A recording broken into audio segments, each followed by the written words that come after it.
Now, I'm here to introduce you to somebody who's very important. And if it weren't for her support, we would not have been able to hold our event here. So we owe a huge debt of gratitude to Penny Angell. Penny Angell is the UK managing partner of this firm.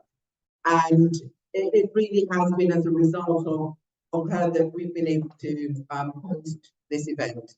And I think it's safe to say we've all had an incredible time today.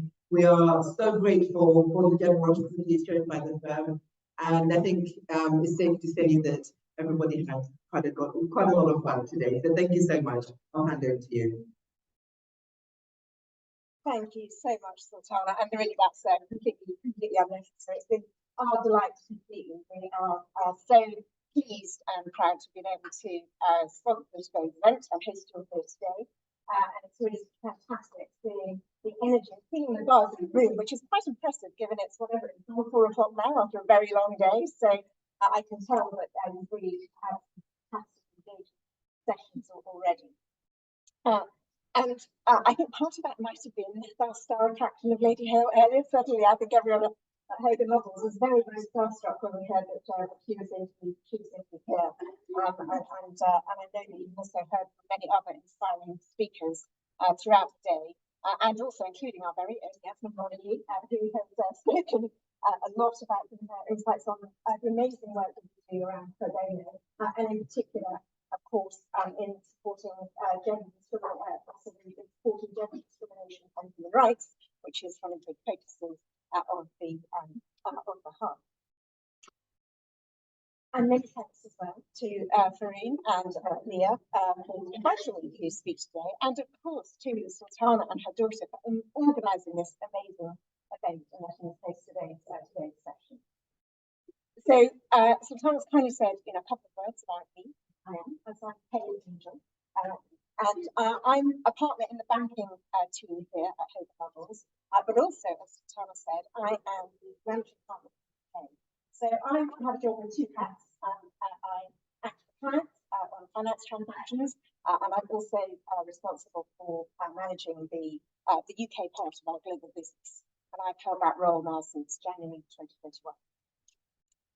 And I'm very happy to be here today and share, I hope that I can share some stories with you about my journey, and hopefully that will help you in terms of getting confidently into your own life and career, wherever that may take you. So it's probably hard for you to imagine, looking at all the very young faces here, what it would be like to be me in my position where I am. But believe it or not, I can still remember just about when I was in your position thinking, I need to do my career. And actually, it's more relevant now, today, than it ever has been, because my daughter is 17, and so she's also at almost exactly the same path that maybe you are, just thinking what she's going to do next. And I didn't know that I always wanted to be a lawyer, although there were certainly some clues. I always preferred words over numbers, but I also have a deep-rooted sense of justice. And however, my choice of career was apparently no surprise to my parents, who often said I had strong opinions on most things, and I wasn't afraid to argue my case. You can read into that what you will. I did end up studying law at university, but again, it wasn't because I was certain I wanted to be a lawyer, but actually I thought it'd be an interesting course.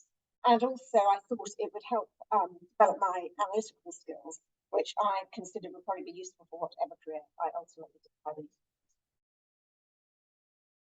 Then, in my second year at university, I fell in love twice. Firstly, probably most significantly, I met my future husband. And then I completed a vacation scheme here at Lovels, as it was then. And I soon realised that I'd also found my career soulmate. So I joined Lovels in 1993, and I have never wanted to. So last year, I celebrated 2 significant anniversaries. I had 30 years here at Hogan Novels, and also celebrated my 25-year wedding anniversary. I'm often asked what impact being a woman has had on my career and my leadership career. In truth, I've been very lucky. And at Hogan London, I've always found that it's very, very supportive. I've never felt held back because I'm a woman. But that said, there have definitely been times when I've faced attitudes, biases, situations that just wouldn't have accomplished. So as I mentioned, I started my career as a lawyer in 1993, and I qualified into the banking team in 1995.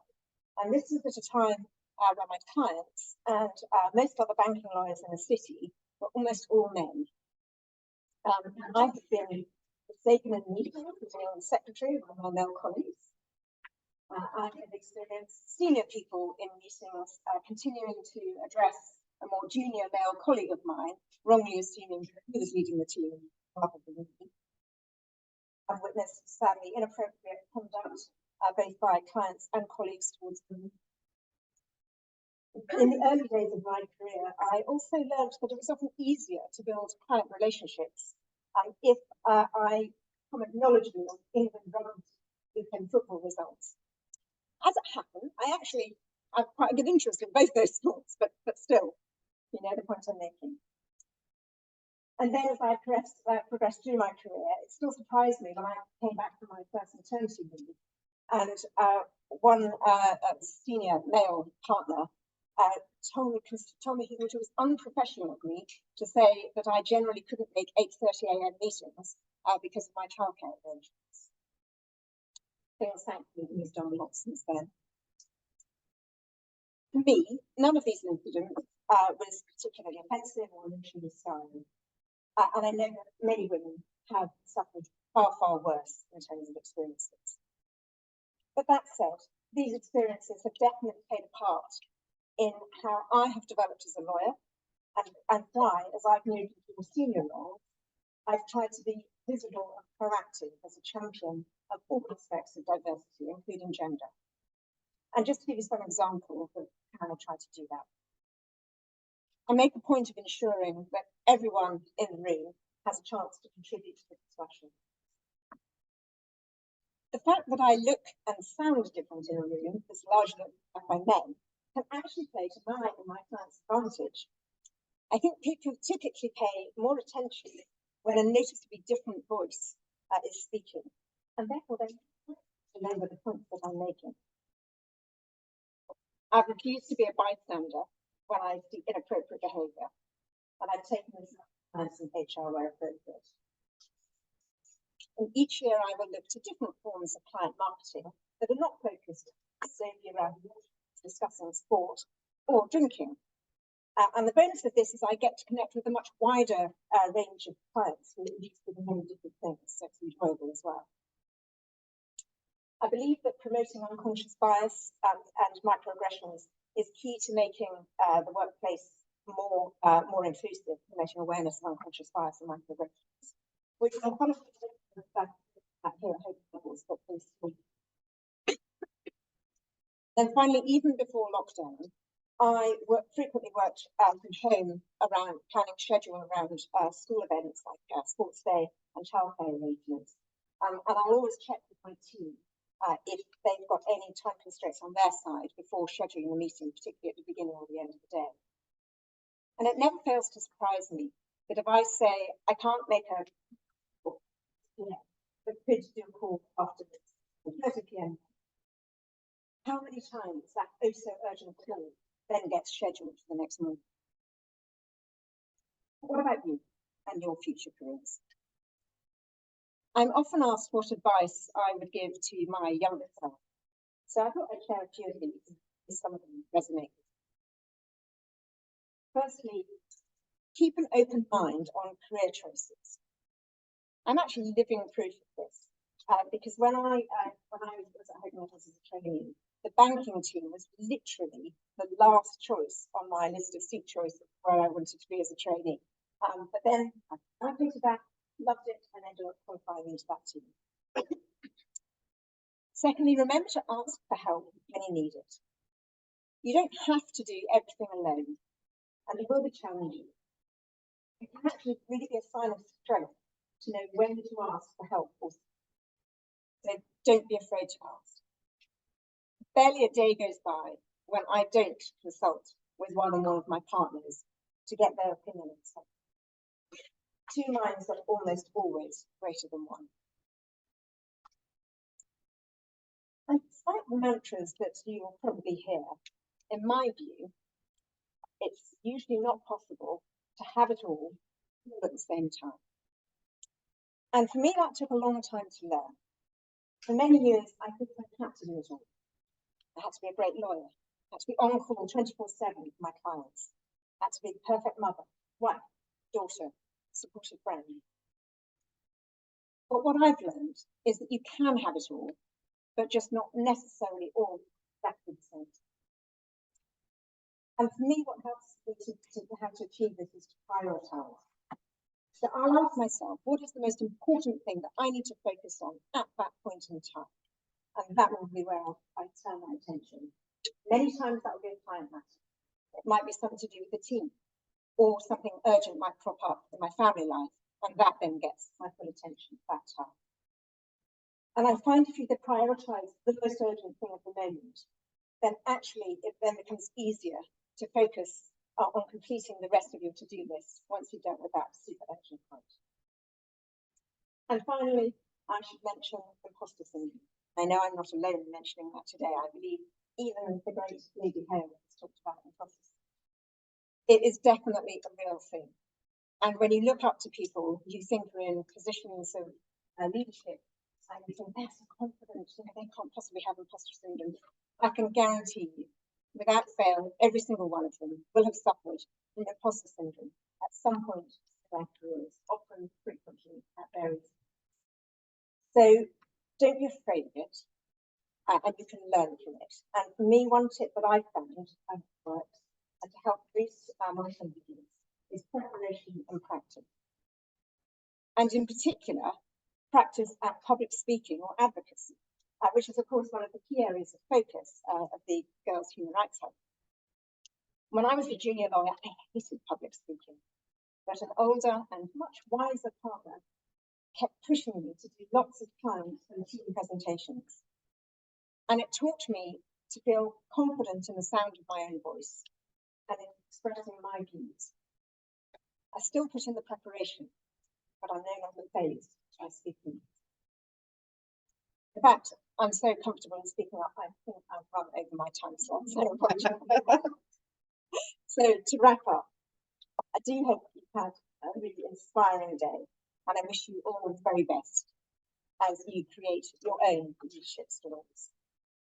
So please join me in expressing thanks to everyone who's been involved in organising today's event and making it such a success. Thank you.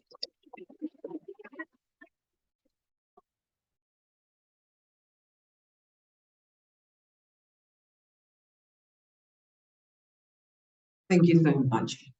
It was wonderful to hear from you, and I'm sure we all have taken away quite a lot from that. I think we all have similar experiences in this profession and generally in life. And so we hope that we can all take away these nuggets, these words of wisdom and inspiration, and make what we can. So thank you everybody for coming so much. Can I also introduce you to one of our partners, Frederick Wade from CEDR. He has an announcement he would like to make. It's a partnership that we have. I mentioned it briefly this morning, and if I could have a couple of minutes of your time. Thank you. Great, thank you very much. And I apologise for keeping you from networking drinks and networking. Thank you so much, everyone who has spoken today, and this is a really humbling and impressive day. And thank you very much, Penny, for speaking just then. I just to say very briefly who we are. So the CEDA, the Centre for Effective Dispute Resolution, is a mediation and dispute resolution centre. We help people to resolve their problems. We work for the last 30 years on doing that. And I just want to address. I'm Frederick. I was a barrister and now I'm a mediator, and we run our charitable foundation.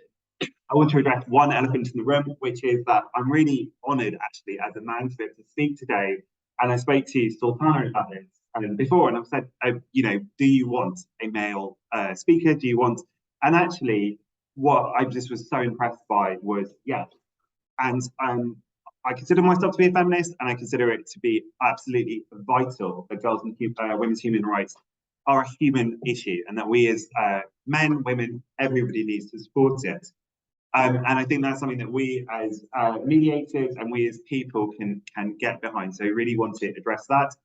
I know that my first ever mentor as a mediator was a woman, Eileen Carroll, who became the first KC ever created, KC created for mediation. And the first one of either gender and she's brilliant. And I also just want to say from a personal level, one of my proudest moments is the change in the Marriage Act, so that now women as occupations are recognised as mothers. When you ever have your children get married or whatever, or if you get married, it's nice that both fathers and mothers get put on the certificate. And I was so proud to be able to say, yes, she's a judge. Scroll down, it's J. Scroll down, you'll find it to put it on the certificate. That's enough nonsense from me. What I will say is we have done a partnership. We are really delighted to be working with Girls Human Rights Hub. They are brilliant. This is brilliant. For everyone here today, if you've been in our sessions, we run a program called Skill for Life, which essentially gives you the opportunity to have difficult conversations training, learn how to be advocates and influence, and have those conversations. It's an online program. We're offering to all the people who are here today the ability to do it for free. In order to do that, we will send around a link and way to work out how you do that. You have to contact us so that we can sign you up. But we will do that, and we're really delighted to be doing that. So I am sorry to be the last speaker. Hopefully, maybe I'm not. But thank you all very much today, and we look forward to working with you. Thank you.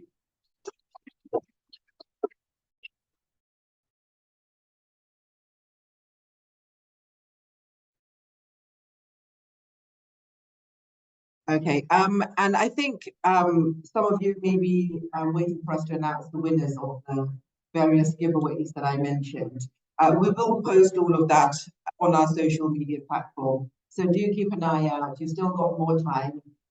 Please do comment, tell us how you felt about this festival, and it's positive, and also Hogan Lovells. So we hope you've had a good day, and just keep an eye out. Somebody will get a mini privilege.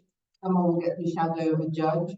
I think somebody else will get to go and have lunch with a KC at one of the Inns of Court, and then a 2-day shadowing with another barrister. So do keep an eye out, and you still have plenty of time. For those at school, you can get a trip to the Supreme Court, a guided tour. So do persuade, with all the skills that you've learned, persuade your teachers. Thank you so much. Can I just say finally, and once again, thank you so much to Penny Angell, and thank you so much to the Hogan Lovells team. Faheen over there and Alia, who I can't have been just like Faheen's there, Alia's sat over there, always unassuming, hiding away, but the incredible amount of work that they've put into this. Thank you so much. We really appreciate it. So thank you for sponsoring us. Thank you.